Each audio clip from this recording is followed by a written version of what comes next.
எல்லோருக்கும் வணக்கம். எல்லோரையும் வேர்ல்ட்ஸ் பெஸ்ட் தமிழ் சேனலுக்கு வரவேற்கிறோம். இந்த காணொளியில் நாம் பார்க்கவிருப்பது தினசரி நடப்பு நிகழ்வுகள் 3, 4, 5 மே 2025 ஆகிய 3 தினங்களுக்குரிய தினசரி நடப்பு நிகழ்வுகள். இதுவரைக்கும் நம்ம வேர்ல்ட்ஸ் பெஸ்ட் தமிழ் சேனலை சப்ஸ்கிரைப் பண்ணாத புதிய நண்பர்களாக இருந்தீங்கன்னா சப்ஸ்கிரைப் பண்ணிக்கோங்க. கீழே இருக்கிற பெல் பட்டனை ப்ரெஸ் பண்ண மறந்துடாதீங்க. முதல் கேள்வி, நாட்டின் முதல் ஆழ்கடல் சரக்கு பரிமாற்ற துறைமுகம் எங்கு திறக்கப்பட்டது? நாட்டின் முதல் ஆழ்கடல் சரக்கு பரிமாற்ற துறைமுகம் எங்கு திறக்கப்பட்டது? Option B, Kerala. அடுத்து இரண்டாவது கேள்வி, நாட்டின் முதல் ஆழ்கடல் சரக்கு பரிமாற்ற துறைமுகமான விழிஞ்சம் சர்வதேச துறைமுகத்தை திறந்து வைத்தவர் யார்? பிரதமர் நரேந்திர மோடி அவர்கள். அதாவது பார்த்திங்கன்னா இந்த துறைமுகம் கேரளா மாநிலத்தில் உருவாக்கப்பட்டுள்ளது. இது பார்த்திங்கன்னா அதானி குழுமத்தால் கிட்டத்தட்ட ரூபாய் 8,800 கோடி மதிப்பில் இந்த விழிஞ்சம் துறைமுகம் உருவாக்கப்பட்டது. இந்த விழிஞ்சம் சர்வதேச துறைமுகத்தை பிரதமர் நரேந்திர மோடி அவர்கள் திறந்து வைத்தார்.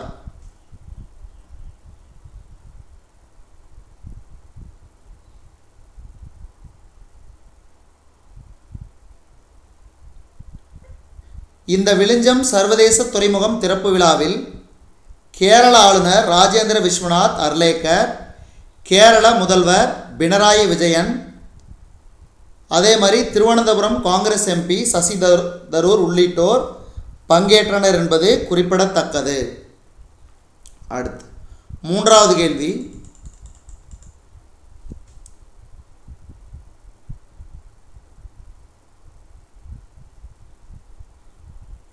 ஆந்திர பிரதேசத்தில் புதிய தலைநகராக அமராவதியை உருவாக்குவது உள்ளிட்ட ரூபாய் 58,000 கோடி மதிப்பிலான திட்டங்களை தொடங்கி வைத்தவர் யார்?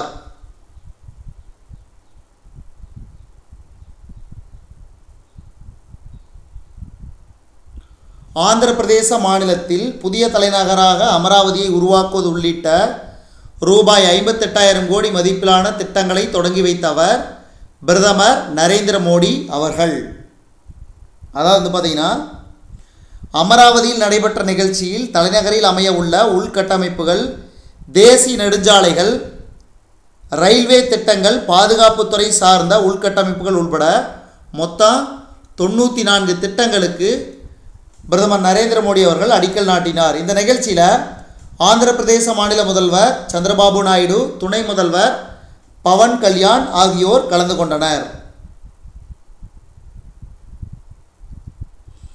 அதாவது 2047ஆம் ஆண்டுக்குள் கிட்டத்தட்ட ஆந்திர மாநிலத்தை ரூபாய் 2.4 லட்சம் கோடி மதிப்பிலான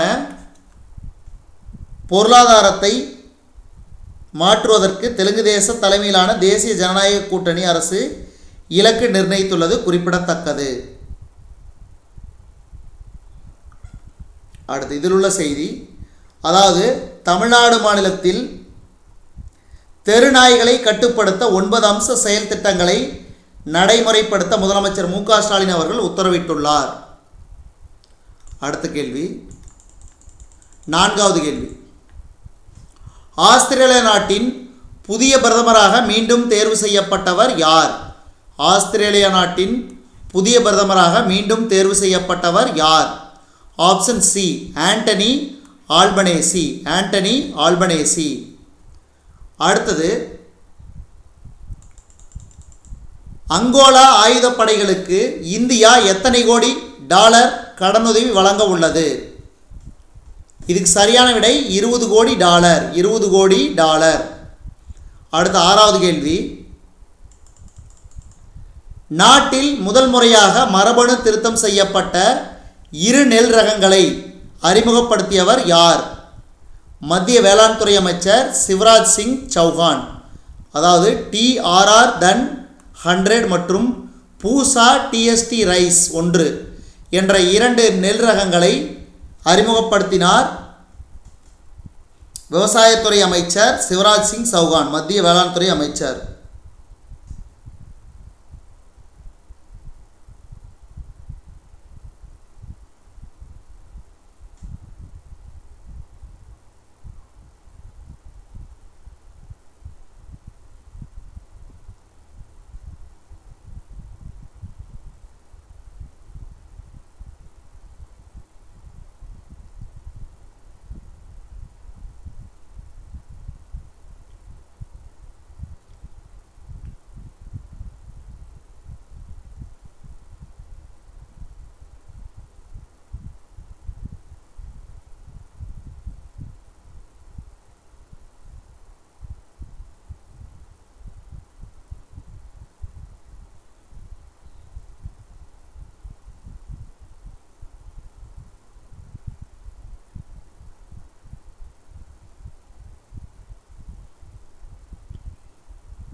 அதாவது இந்த ரக அரிசியை அதிகம் விளைவிக்கும் ஆந்திரம், தெலுங்கானா, கர்நாடகா, தமிழ்நாடு, கேரளா, புதுச்சேரி, பீகார், சத்தீஸ்கர், மகாராஷ்டிரா, மத்திய பிரதேசம், ஒடிசா, ஜார்க்கண்ட், பீகார், மேற்கு வங்க மாநிலங்களில் சாகுபடி செய்ய ஏற்றவை. அது ஏற்கனவே அதிக அளவில் சாகுபடி செய்யப்படும் பார்த்தீங்கன்னா அந்த நெல் பேர் சம்பா மசூரி.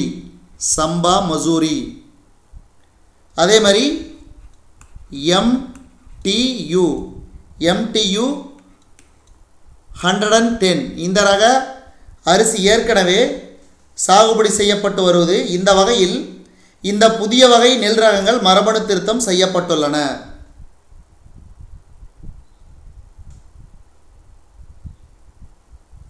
அடுத்த கேள்வி, 7வது கேள்வி. அதான் நம்ம சேனலில் வரக்கூடிய கரண்ட் அஃபேர்ஸ் ஒவ்வொரு கேள்வியும் ரொம்ப முக்கியமானவை. அடுத்து, பாகிஸ்தான் பிரதமர் ஷெபாஸ் ஷெரீப்பின் யூடியூப் சேனல் இந்தியாவில் எப்போது முடக்கப்பட்டது? 2 மே 2025. அதாவது பகல்காம் தாக்குதல் காரணமாக பாகிஸ்தான் பிரதமர் ஷெபாஸ் ஷெரீப்பின் யூடியூப் சேனல் இந்தியாவில் 2 மே 2025 முடக்கம் செய்யப்பட்டது. அடுத்து, பிரயாக்ராஜ் மீரட் இடையேயான கங்கா விரைவு சாலையில் புதிதாக கட்டமைக்கப்பட்ட ஓடுதளத்தில் போர் விமானங்களை தரையிறங்கும் ஒத்திகை எப்போது நடைபெற்றது? 2 மே 2025. அடுத்து, அடுக்குமண்டல விமானதள சோதனையை முதல் முறையாக இந்தியா எப்போது மேற்கொண்டது? அடுக்குமண்டல விமானதள சோதனையை முதல் முறையாக இந்தியா எப்போது மேற்கொண்டது? 3 மே 2025. அடுத்து, 10வது கேள்வி. எத்தனை கோடி ரூபாய் மதிப்பிலான 2000 ரூபாய் நோட்டுகள் வங்கிக்கு திரும்பவில்லை என இந்திய ரிசர்வ் வங்கி தெரிவித்தது? ரூபாய் 6266 கோடி. அடுத்து, 2024 மற்றும் 25ஆம் ஆண்டுக்கான அகில இந்திய கால்பந்து கூட்டமைப்பின் சிறந்த வீரர் விருது யாருக்கு வழங்கப்பட்டது? சுபாசிஸ் போஸ். இந்த விருதுகளோட பட்டியலை கடைசியாக நாம் பார்ப்போம். அடுத்து, 2025ஆம் ஆண்டுக்கான அகில இந்திய கால்பந்து கூட்டமைப்பின் சிறந்த வீராங்கனை விருது யாருக்கு வழங்கப்பட்டது? சௌமியா குகுலோத். அடுத்து, 13வது கேள்வி. சமீபத்தில் எந்த நாட்டிலிருந்து இறக்குமதி செய்ய இந்தியா தடை விதித்தது? பாகிஸ்தான். அடுத்து, 14வது கேள்வி. ஒவ்வொரு ஆண்டும் உலக பத்திரிகை சுதந்திர தினம் எப்போது கொண்டாடப்படுகிறது? ஒவ்வொரு ஆண்டும் உலக பத்திரிகை சுதந்திர தினம் எப்போது கொண்டாடப்படுகிறது? மே 3.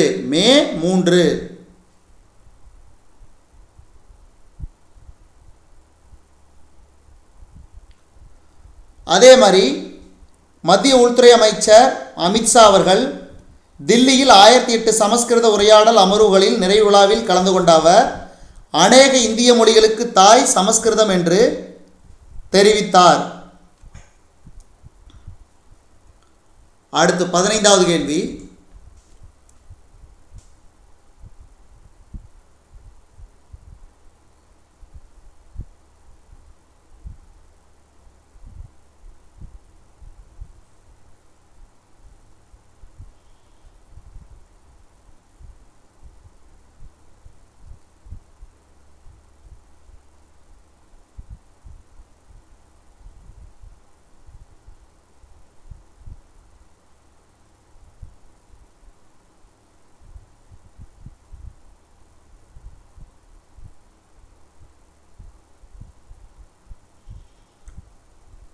அடுத்து சென்னை ஜோத்பூர் இடையே புதிய ரயில் சேவையை தொடங்கி வைத்தவர் யார்? மத்திய ரயில்வே துறை அமைச்சர் அஸ்வினி வைஷ்ணவ். அதாவது சென்னை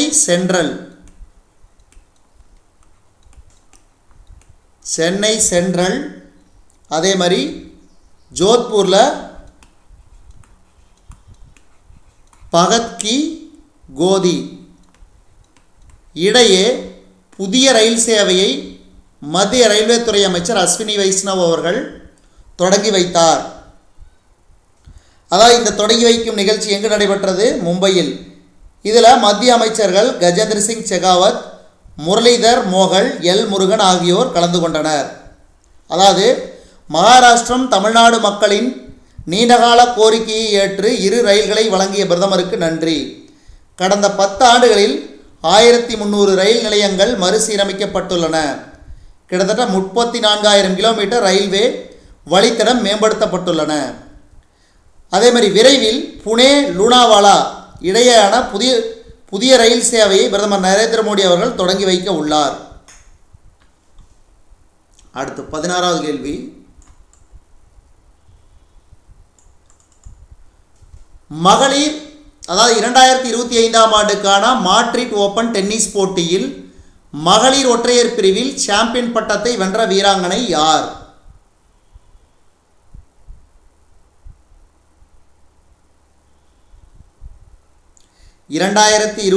ஆம் ஆண்டுக்கான மாட்ரிட் ஓபன் டென்னிஸ் போட்டியில் மகளிர் ஒற்றையர் பிரிவில் சாம்பியன் பட்டத்தை வென்ற வீராங்கனை யார்?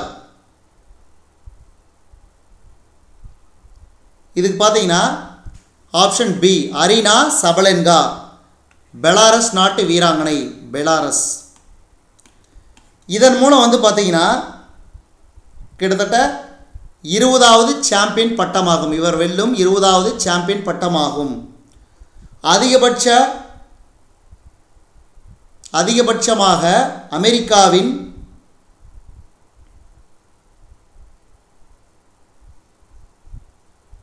செரீனா வில்லியம்ஸ் அவர்கள் தான் அதிகபட்சமாக பட்டம் வென்றுள்ளார். இந்த 20வது பட்டத்தின் மூலம் 2வது வீராங்கனையாக 20வது பட்டத்தை வெல்லும் 2வது வீராங்கனை என்பது குறிப்பிடத்தக்கது.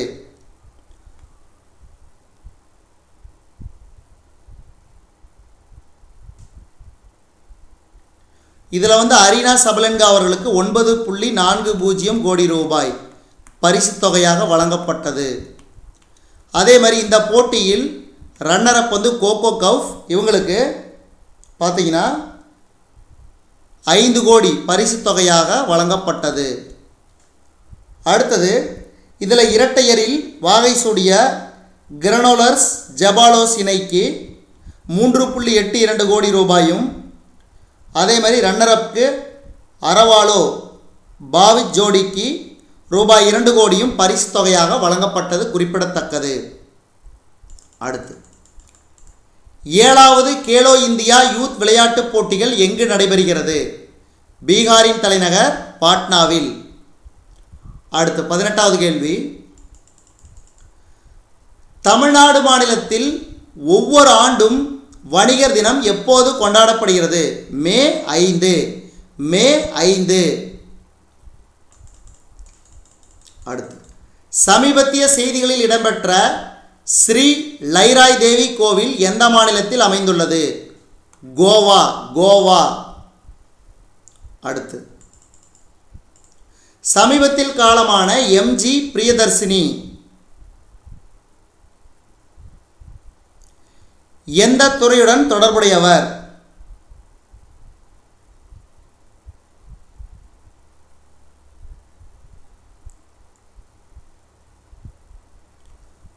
ஆப்ஷன் பி நீதிபதி. அதாவது தெலுங்கானா உயர்நீதிமன்றத்தின் பெண் நீதிபதி எம்ஜி பிரியதர்சினி மே 5 காலமானார். கடந்த 2022ஆம் ஆண்டு பார்த்தீங்கன்னா 2022ஆம் வருடம் தெலுங்கானா உயர்நீதிமன்ற நீதிபதியாக பொறுப்பேற்றார். அவர் அடுத்த ஆண்டு ஓய்வு பெற இருந்தார். தற்போது மே 5ஆம் தேதி உடல்நலக்குறைவால் காலமானார். 1995ஆம் ஆண்டு விசாகப்பட்டினம் சட்டக்கல்லூரியில் பட்டம் பெற்றார். தொழிலாளர் நிறுவன சட்டத்தில் சட்ட மேற்படிப்பு முடித்தார். ஆந்திர பிரதேச உயர்நீதிமன்றத்தில் வழக்குரைஞராக பணியாற்றிய நிலையில் 2008ஆம் ஆண்டு நேரடி நீதிபதிகள் தேர்வு மூலம் மாவட்ட கூடுதல் நீதிபதியானார். பின்னர் உயர்நீதிமன்ற நீதிபதியாக பதவியேற்றார்.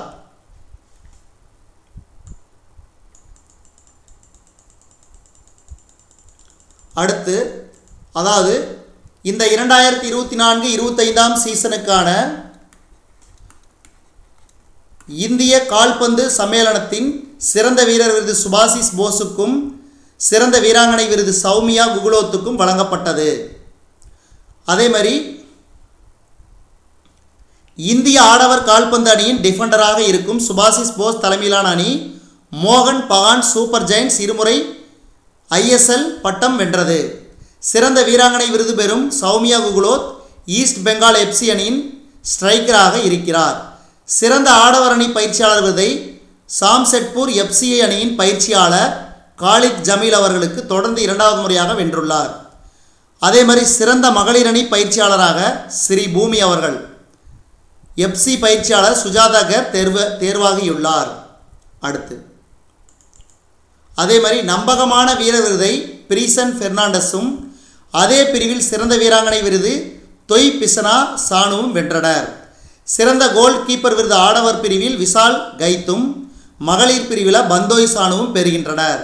சிறந்த நடுவர் விருது ஆடவர் பிரிவில் R வெங்கடேஷும் மகளிர் பிரிவில் தெக்ஸம் ரஞ்சிதா தேவியும் பெறுகின்றனர். சிறந்த உதவி நடுவர் விருது அந்த பிரிவில் P வைரமுத்துவும் மகளிர் பிரிவில் ரியோலாங்காரும் வென்றுள்ளனர். இதுதான் 2024-25ஆம் ஆண்டுக்கான இந்திய கால்பந்தின் விருதுகள், இந்திய கால்பந்து சம்மேளனத்தின் விருதுகள். அடுத்து உயிர்ம வேளாண்மை 3 விவசாயிகளுக்கு நம்மாழ்வார் விருதை முதலமைச்சர் மு.க. ஸ்டாலின் அவர்கள் வழங்கினார். தமிழகத்தில் உயிர்ம வேளாண்மையில் சிறந்து விளங்கும் கோவை க. சம்பத்குமார், திருப்பூர் ஜெகதீஷ், நாகப்பட்டினம் காளிதாஸ் ஆகிய விவசாயிகளுக்கு நம்மாழ்வார் விருதை தலைமைச் செயலகத்தில் முதலமைச்சர் மு.க. ஸ்டாலின் அவர்கள் வழங்கினார். உடன் உழவர் நலத்துறை அமைச்சர் MRK பன்னீர்செல்வம், தலைமைச் செயலாளர் நா. முருகானந்தம், வேளாண் துறை செயலர் வ. தட்சிணாமூர்த்தி அவர்கள் உடன் இருந்தனர். இதுவரைக்கும் நம்ம இந்த காணொளி வாயிலாக பார்த்தது தினசரி நடப்பு நிகழ்வுகள் 3, 4, 5 மே 2025 நாளுக்கானது. இந்த காணொளி உங்களுக்கு பிடிச்சிருந்துச்சுன்னா லைக் பண்ணுங்கள், கமெண்ட் பண்ணுங்கள். மறக்காமல் இந்த காணொளியை உங்கள் நண்பர்களுக்கும் மற்றவர்களுக்கும் ஷேர் பண்ணுங்கள். மேலும் புதிய காணொளிகளுக்கு நம்ம வேர்ல்ட்ஸ் பெஸ்ட் தமிழ் சேனலோடு இணைந்தே இருங்கள்.